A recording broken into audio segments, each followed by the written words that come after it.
Now, Trippie Redd in 2020. What's good with Trippie Redd these days? I said on that Loteka after ransom video that if that video got over 10,000 likes, I would make an update on Trippie Redd, and I'm following through on that promise. Gang, gang, gang. Although I gotta salute you, okay, my people, for hitting me with almost 40,000 likes instead. I feel like I greatly underestimated you. My bad for that. Anyway, Trippie Redd in 2020. What's the current state of his music? How is he doing at the moment? Let's talk about it. Now, Trippie Redd, a rapper slash singer who of course took off back in 2017. This is an artist who's definitely had somewhat of an interesting come up, a lot of different situations and names surrounding his rise to the top that definitely have propelled this entire movement. Polls 1469 featuring Tekashi, definitely one of the more recognized introductions to Trippie's name. His breakout record though I would say is definitely Love Scars. This song is for sure one of the better tracks from his A Love Letter to You project he dropped a little over a month before the Love Scars music video came out. I'd say that especially around the time when he blew up, Trippie was definitely an interesting artist. He was a guy who captured the melody aspect of the rap game so well with his untraditional sound and vocals that somehow sounded good on a song. I'd say that Trippie Redd is for sure a product of Uzi's wave. That's something he actually got heavy pushback for when he initially popped up on the scene. There was some tension between him and Uzi during that time since Trippie got labeled as a clone of Uzi. Regardless of that being the case, I think he capitalized on that melodic sound in a very good way. I think the fact that Trippie is still going strong, is still a heavily streamed artist, definitely one of the more streamed ones from his particular lane, says a lot about him as an artist. I think one really big disadvantage he's had throughout this journey though is the fact that he's been involved in so many different situations outside of the music itself. I'm talking about things like the extensive beef with 6ix9ine. That was unfortunately a really high point of his career, and I'm saying unfortunately because all that attention the antics got took away from him as an artist, and it became more about being entertained by his back and forth with 6ix9ine rather than the music. To play devil's advocate, that beef obviously helped him capture people's attention, and that attention led to people finding his music, and there we go. But I think we all know that in the long run, antics a lot of times don't equal in sales. Just take a look at Tattletales by 6ix9ine and there's your answer. Trippie also did of course have a beef with XXXTentacion, a beef that was squashed only months before he unfortunately passed away. Really happy that that beef at least ended on a positive note. But like I mentioned earlier, his introduction to the game also came with a lot of comparisons to Uzi that led to that tension I was talking about earlier. The disadvantage here comes in due to the fact that all the antics he was involved in put all the focus on, the beefs, the clout chasing, and the people surrounding his name and not the music itself. This directly leads us to another conversation regarding the state of Trippie Redd in 2020, and it's regarding his talent. I think the crazy amount of talent he carries, especially on the vocal aspect, has been overshadowed by the clout chasing. The fact is, Trippie can put together a great body of work, and Life's a Trip is a good example of that. I'd like to see that album as the project that gives us a clear picture of not only what kind of artist he is, but his potential. Tracks like Together, really underrated one from that project, and Taking a Walk are definitely two of my favorites. Now, Trippie though is a melody-driven artist. He's also an artist who heavily thrives off of how much he can actually stretch his vocals on his records, so he has a crazy amount of vocal range, definitely a way more impressive range than your average rapper. The only issue is, as far as I see it, is I think Trippie has a tendency to approach his songs from the same direction over and over again consistently. This is not me saying that he's a monotone artist, far from one. He's obviously super animated in that department, and this is mainly due to his untraditional but great sound and vocal tone. I personally thought that his A Love Letter to You 4 album he dropped in late 2019 was almost like an extension of what we've already heard from him in the past. Everyone knows that Trippie Redd does have a signature sound. You know that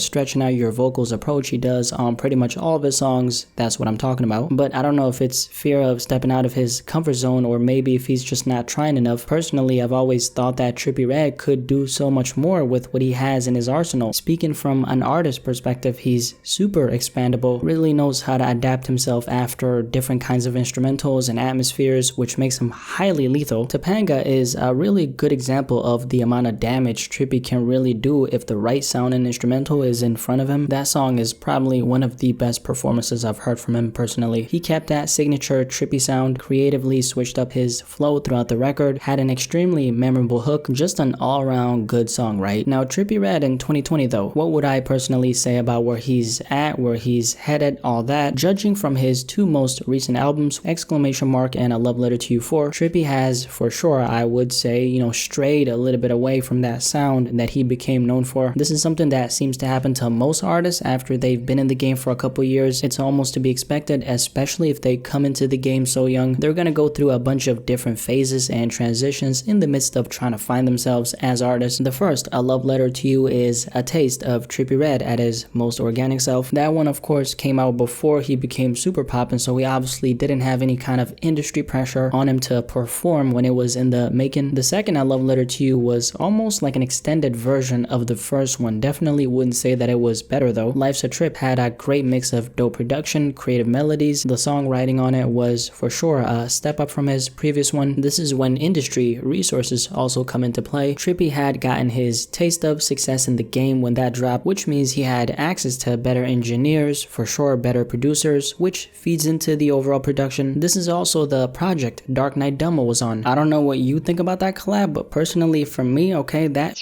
hit different, okay? It was gas. I'd love to see them work together again in the future. I feel like they had a really natural chemistry going on that track, but here's when he started coming into his own a little bit. I feel like this is when Trippie really kind of just like became comfortable with himself as an artist. He wasn't afraid of jumping on instrumentals that put his vocals in the focus. The song Together is a really good example of that. Speaking for myself, I don't really like when Trippie is on beats that overpower his actual vocals, since that is one of the biggest reasons why he's actually popping. He's really unique in that aspect. I think that's him doing himself a disservice, which is actually why I absolutely love tracks like Taking a Walk. I love when Trippie Redd smoothly flexes his vocals all over the record and slides on the beat effortlessly. Speaking of that, F Love featuring X is a really good example of what I'm talking about. He was really in his bag on that one. Probably one of the best examples of him going all out, but at the same time keeping his composure and delivering a hook that's close to crack. Not that I would know anything about smoking crack, don't worry. Actually, I do be indulging in a little bit of crack. Going back to the albums, after Life's a Trip, he followed that up with exclamation mark, which is a project I initially liked when it dropped, but I have to say this project really aged poorly. That's number one. And if I had to pick one album that's a low moment for Trippie Redd, it's definitely this one. I do want to say that I really appreciate his courage to experiment with the vocals. He did a lot of that on this one. If you ask me why, mainly for the lack of cohesiveness on the project. To me, it felt like a compilation of random songs put together rather than an actual album. Trippie Redd is actually someone who I think does have a super consistent theme in terms of sound on his projects. Even if you don't particularly like the music, it's really easy to recognize and point out the consistency in it. I feel like this album had a lack of that contrast that can be easily found on his other albums, but continuing, I think during this time of Trippie Redd being in the game, he's for sure gone through a lot of different stages. He's definitely showed a lot, okay, a lot of growth on the vocal aspect, which that's not surprising, but I do think he's almost in a really strange way selling himself short, because I do think Trippie Redd has the potential to be way bigger than he is right now. With that being said, I don't think he's peaked as an artist in terms of relevancy at all, and on top of that, I don't think he's experimented enough to be counted out, okay? That's a really big upside no matter what way you look at it. I do want to see him strive to keep on developing as an artist, maybe start laser focusing on his lyrical content more than anything, because I do think there's a lot of growth for him in that department. From a songwriting perspective, he's definitely dope, but I don't think it's really that evident to most people. He's for sure a talented songwriter, a very talented vocalist, and a guy who knows how to put together dope sounding records. He actually has his place in the industry as a rapper and singer, especially now that he's more known for his music than his antics. I think most people will agree with me when I say that Trippie Redd is definitely a dope artist. Obviously not everybody's cup of tea, but who is? Trippie is in a lane that's very much thriving. He has his place in that lane and is a guy who with time actually really has the ability to set himself apart and reach a whole nother level. Whether or not that happens, like they say, only time will tell. But yeah, Trippie Redd in 2020. What do you personally think about the state of his music? How do you think he's progressed as a rapper, singer, and overall artist? Are you still bumping his music? And by the way, any other rappers you would like me to make this kind of video on? I personally got a couple in mind, but I want to hear from you guys. So yeah, drop some names in the comments and I'll be considering them. But yeah, Trippie Redd in 2020. What do you think about the state of his music? Are you still paying attention to him? Definitely let me know in the comment section below and let's have a discussion about this.